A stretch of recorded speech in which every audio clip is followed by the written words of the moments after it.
Esta historia comienza con una boda truncada, una muerte silenciosa y un regreso imposible que, según los archivos, ocurrió una noche de invierno de 1889. Hablaremos de veneno servido con amor fingido, de una suegra devota en apariencia, y de una joven esposa que nunca aceptó su destino final. Exploraremos testimonios olvidados, rumores de pueblo, cenas imposibles y una presencia que regresó no para vengarse, sino para sentarse a la mesa. Nada de lo que escucharás fue contado para asustar, sino para advertir sobre aquello que permanece cuando el rencor sobrevive a la muerte. En 1889, en una casa de piedra húmeda y pasillos estrechos, vivía una familia respetada, temida en silencio por su rigidez moral.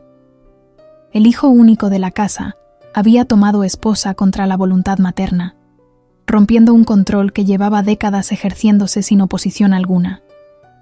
La joven esposa se llamaba Elsbeth y llegó al hogar con la esperanza ingenua de ser aceptada como parte de la familia. Desde el primer día, la suegra la observó como se mira a una intrusa, con sonrisas educadas y ojos cargados de promesas oscuras. Los vecinos recordaban cenas tensas, silencios prolongados y miradas que parecían cuchillas ocultas tras oraciones pronunciadas con excesiva devoción. Durante semanas, Elsbeth enfermó lentamente, perdiendo fuerza, apetito y color, mientras la suegra preparaba infusiones que nadie más probaba. El médico del pueblo habló de una fiebre extraña, pero los síntomas coincidían con los efectos de ciertos venenos usados entonces sin dificultad. La noche de su muerte, Elsbeth pidió agua, y la suegra fue la única que acudió con una taza humeante.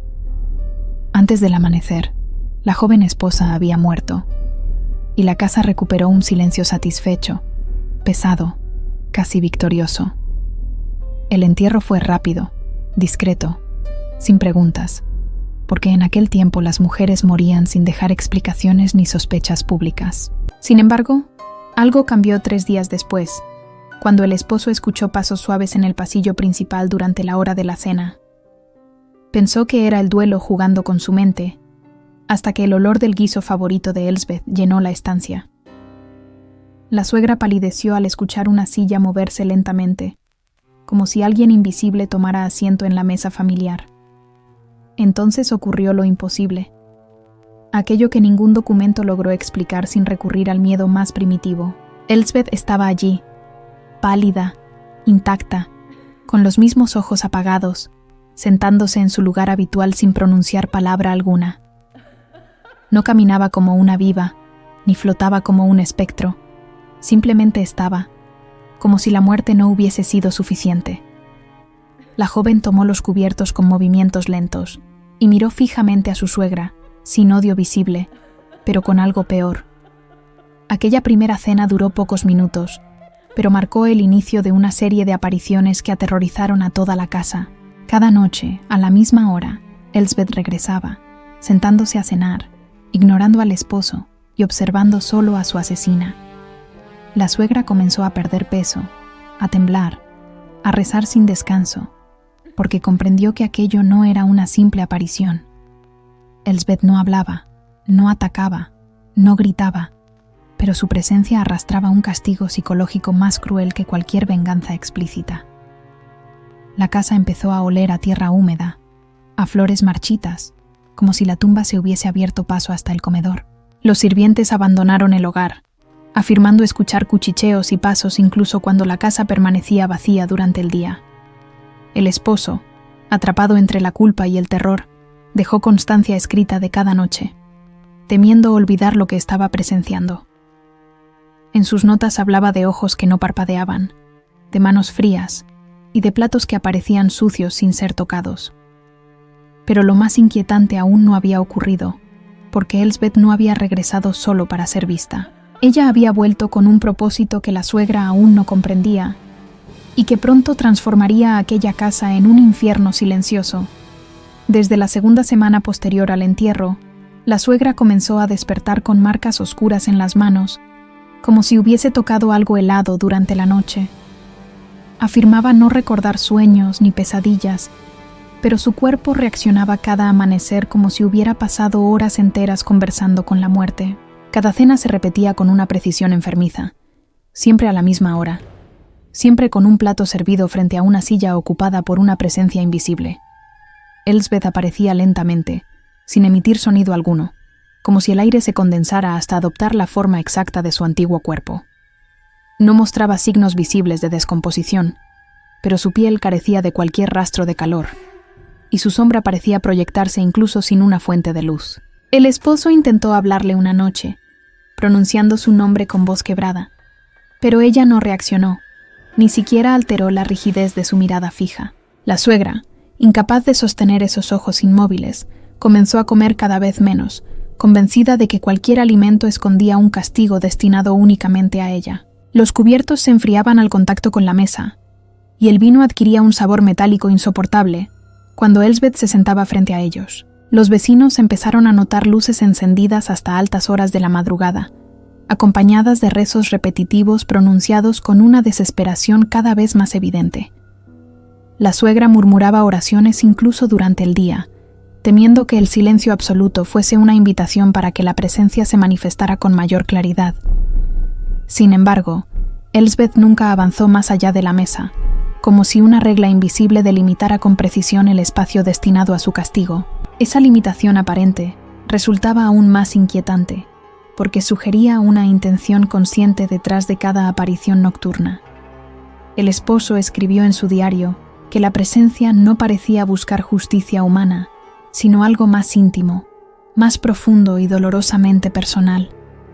Cada noche, Elsbeth inclinaba levemente la cabeza, observando a su suegra con una paciencia que erosionaba la cordura y destruía cualquier defensa emocional restante.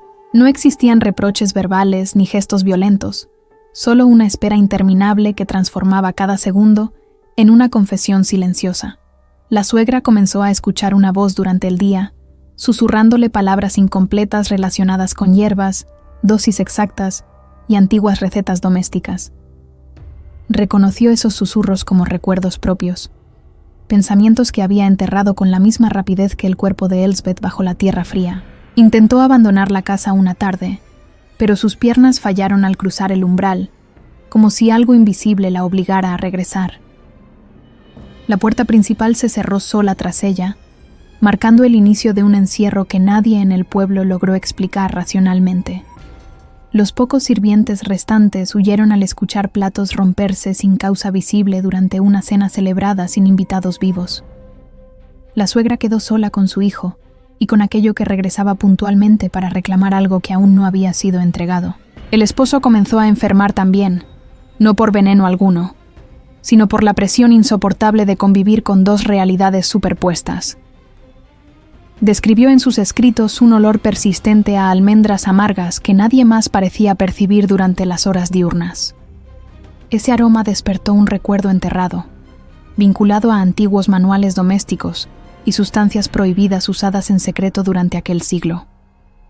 La suegra, acorralada por su propio pasado, empezó a comprender que Elsbeth no había regresado por azar ni por amor. Había vuelto porque la verdad, ignorada en vida, exigía ser reconocida antes de permitir cualquier forma de descanso eterno. Una noche, Elsbeth movió ligeramente uno de los platos, rompiendo por primera vez el patrón rígido de sus apariciones. Ese gesto mínimo fue suficiente para quebrar la última resistencia emocional de la suegra, que comprendió que la espera había terminado. Comenzó a llorar frente a la mesa, no por miedo, sino por la certeza absoluta de que la confesión ya no podía evitarse. Elsbeth levantó entonces la mirada, y por primera vez sus labios parecieron intentar formar una palabra imposible. La suegra supo en ese instante que el siguiente paso estaba cerca, y que la cena jamás volvería a ser la misma. Tras aquella noche, la suegra dejó de dormir, permaneciendo sentada junto a la mesa como si el mobiliario se hubiera convertido en su única defensa. Cada amanecer traía consigo un cansancio distinto, uno que no nacía del cuerpo, sino de recuerdos que reclamaban ser reconocidos con brutal claridad. En la despensa, comenzó a percibir un olor persistente que no provenía de los alimentos, sino de frascos antiguos ocultos tras la loza. Recordó entonces a su propia madre, enseñándole remedios domésticos, advirtiendo que algunas sustancias curaban o mataban según la intención. Esos recuerdos emergieron con violencia, acompañados por la certeza de haber elegido deliberadamente la medida exacta que no dejaba marcas visibles. El esposo observaba en silencio, comprendiendo lentamente que la enfermedad de Elsbeth jamás había sido una desgracia fortuita. Aquella tarde, la suegra abrió un cuaderno viejo, cubierto de manchas, donde había anotado fórmulas bajo la excusa de la medicina hogareña. Entre las páginas amarillentas, encontró el nombre que había evitado pronunciar durante semanas, como si las letras pudieran condenarla definitivamente. El veneno no era exótico ni difícil de obtener, sino común, aceptado, y por eso mismo invisible para los ojos del pueblo. Al leerlo en voz baja, la casa reaccionó con un crujido profundo, como si la estructura misma reconociera la verdad pronunciada. Esa noche, Elsbeth apareció antes de la hora habitual, sentándose con una lentitud ceremoniosa que transformó el comedor en un tribunal silencioso. La suegra sintió que la presencia ya no observaba, sino que esperaba activamente una admisión que no podía seguir posponiendo. Intentó rezar, pero las palabras se deshacían en su boca, incapaces de competir con el peso de la culpa sostenida durante años. Elsbeth inclinó la cabeza, no con amenaza, sino con una paciencia que sugería que el tiempo ya no tenía significado para ella. El esposo se retiró del comedor, incapaz de presenciar aquello que entendía como un ajuste final entre victimaria y víctima. A solas, la suegra comenzó a hablar, no hacia la aparición, sino hacia sí misma, confesando en fragmentos inconexos su decisión premeditada. Reconoció el miedo a perder control, el odio disfrazado de protección familiar y la satisfacción inicial al ver a Elsbeth debilitarse. Mientras hablaba, el aire se volvió denso, como si cada palabra pronunciada tuviera un peso físico imposible de ignorar. Elsbeth no reaccionó, pero la temperatura descendió de forma abrupta y las velas comenzaron a apagarse una a una. La suegra comprendió entonces que la confesión no era suficiente, porque la verdad exigía algo más que palabras dichas en la oscuridad. Esa noche, al finalizar la cena, Elsbeth dejó sobre la mesa un objeto que no había aparecido antes en ninguna visita.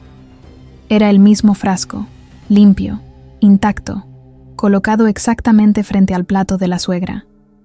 El mensaje era claro, y no ofrecía interpretaciones benévolas ni posibilidades de escape. La suegra pasó el resto de la noche sentada, observando el frasco, entendiendo finalmente el propósito real del regreso. Elsbeth no había vuelto por venganza inmediata, sino para restaurar un equilibrio que solo podía cerrarse con un último acto consciente. Al amanecer, la casa permanecía en silencio absoluto, como si el mundo aguardara una decisión inevitable. La siguiente cena ya no sería una repetición del castigo, sino la culminación de algo iniciado meses atrás con una taza humeante. La mañana posterior a la aparición del frasco, la suegra comprendió que el silencio ya no la protegía, sino que se había convertido en su peor acusador. Cada objeto de la casa parecía observarla con una atención insoportable, como si todos compartieran el conocimiento que ella había negado durante semanas. El esposo regresó al comedor al mediodía, encontrando a su madre inmóvil, con los ojos hundidos y las manos rodeando el frasco. Sin levantar la vista, ella comenzó a hablar, no con arrepentimiento teatral, sino con la frialdad de quien enumera hechos inevitables.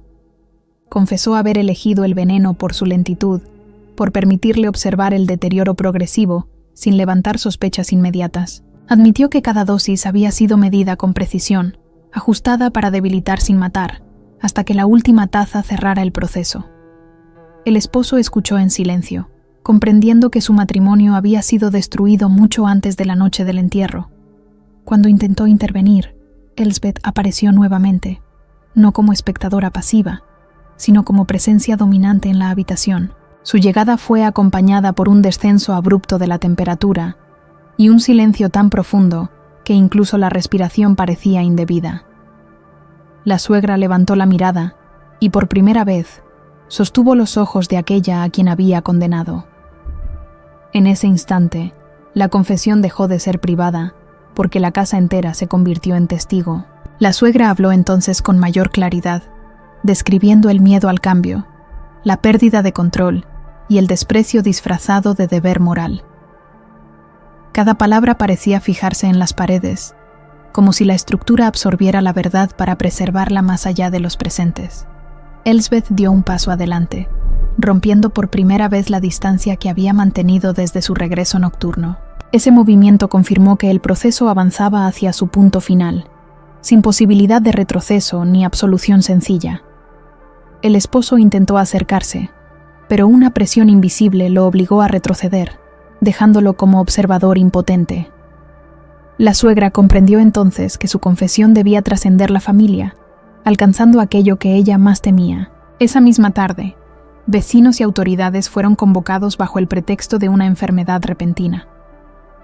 Cuando ingresaron al comedor, encontraron a la suegra sentada, el frasco frente a ella, y una atmósfera imposible de describir. Sin titubeos, relató los hechos con una precisión que heló la sangre de quienes escuchaban. Nadie pudo explicar la sensación de ser observados por alguien más, alguien que no figuraba entre los presentes. Al finalizar la confesión, Elsbeth desapareció, dejando tras de sí un silencio cargado de expectativa. La suegra fue detenida, pero su castigo legal parecía irrelevante frente a lo que aún debía cumplirse. Esa noche, la casa quedó vacía, esperando una última cena que no admitiría testigos externos. La noche regresó con una quietud antinatural, como si incluso el viento evitara rozar la casa para no interferir con lo inevitable. Aunque la suegra había sido encerrada provisionalmente, pidió regresar una última vez al hogar bajo el pretexto de ordenar asuntos pendientes. Las autoridades aceptaron, convencidas de que el agotamiento mental había quebrado cualquier peligro real, subestimando la lógica del horror que aguardaba. Al cruzar el umbral, la mujer sintió que la casa la reconocía, cerrándose tras ella con una suavidad que resultaba profundamente hostil. Preparó la mesa con movimientos automáticos, colocando 3 platos, aun sabiendo que solo uno de ellos estaba destinado a permanecer intacto. El frasco descansaba en el centro, reflejando la luz de las velas como un ojo abierto que no necesitaba parpadear. Cuando el reloj marcó la hora acostumbrada, Elsbeth apareció sin transición alguna, ocupando su lugar con la solemnidad de un rito antiguo. Por primera vez, su rostro mostró una emoción reconocible, no de ira ni tristeza, sino de expectativa contenida. La suegra comprendió que aquel no era un castigo impuesto, sino una decisión que debía tomar con plena conciencia. Recordó cada gesto de desprecio, cada silencio calculado, cada dosis servida con una sonrisa cuidadosamente ensayada. Con manos temblorosas, sirvió la bebida utilizando el mismo método que había empleado meses atrás, replicando cada detalle sin error alguno. Elsbeth observaba atentamente, no para supervisar, sino para confirmar que la voluntad no flaqueaba en el instante decisivo. La suegra levantó la copa, pero antes de beber, pronunció el nombre de Elsbeth con una claridad que jamás había permitido en vida. Ese acto, aparentemente simple, provocó una reacción inmediata, como si la casa exhalara un suspiro contenido durante demasiado tiempo. Elsbeth inclinó la cabeza, aceptando el gesto como válido, aunque insuficiente para alterar el curso establecido. La suegra bebió entonces, sin dramatismo, comprendiendo que aquel líquido cerraba un ciclo que ella misma había iniciado. El frío comenzó a ascender lentamente, no como un ataque, sino como una liberación progresiva de toda resistencia. Elsbeth se levantó, rodeó la mesa y colocó una mano sobre el hombro de la mujer, un contacto breve pero definitivo. En ese instante, la suegra entendió que el regreso no había sido motivado por odio, sino por la necesidad de reconocimiento pleno. Cuando el cuerpo cayó al suelo, Elsbeth no miró atrás, desvaneciéndose con una serenidad que contrastaba con el horror consumado. La casa quedó en silencio absoluto, sin presencias, sin susurros, como si finalmente hubiera recuperado un equilibrio largamente negado. La mañana siguiente no trajo alivio, porque quienes entraron a la casa sintieron que algo había cambiado de forma irreversible. No encontraron apariciones ni objetos fuera de lugar, pero la ausencia pesaba más que cualquier manifestación visible. Los vecinos afirmaron que el comedor parecía más grande, como si una presencia invisible ya no ocupara espacio alguno. El cuerpo de la suegra fue hallado sin signos de lucha, con una expresión serena que inquietó incluso a los más escépticos. Sin embargo, el frasco no fue encontrado, ni en la mesa, ni en la despensa, ni entre las pertenencias incautadas. Durante semanas, la casa permaneció cerrada, pero algunos aseguraban ver la luz del comedor encendida al caer la noche. No se escuchaban pasos, ni voces, solo el sonido ocasional de cubiertos chocando suavemente entre sí. Nadie volvió a habitar aquella casa, no por miedo a un fantasma, sino por respeto a algo que había sido resuelto. Los registros oficiales cerraron el caso como una tragedia doméstica agravada por la culpa y la superstición. Sin embargo, los escritos del esposo cuentan otra cosa, algo que nunca fue presentado ante autoridad alguna. Afirmaba que, en sueños, veía a Elsbeth caminando lejos de la casa, no mirando atrás, sin rastro de rencor. Pero también confesó que jamás volvió a sentarse a cenar, sin sentir que una silla permanecía ocupada. El pueblo aprendió que algunos crímenes no buscan castigo inmediato, sino reconocimiento completo, incluso más allá de la muerte. Desde entonces, se dice que cuando una injusticia queda sin nombre, algo regresa para exigirlo, sin necesidad de violencia. La casa fue demolida años después, pero quienes trabajaron allí evitaron tocar los restos del antiguo comedor. Aseguraron que el suelo conservaba una marca circular, como si una mesa hubiera quedado grabada en la piedra. Nadie pudo explicar ese detalle, ni siquiera con argumentos racionales o desgaste natural del material. La historia se transmitió como advertencia, no sobre fantasmas vengativos, sino sobre culpas que no aceptan ser enterradas. Porque hay presencias que no regresan para aterrorizar, sino para obligar a mirar de frente aquello que se intentó ocultar.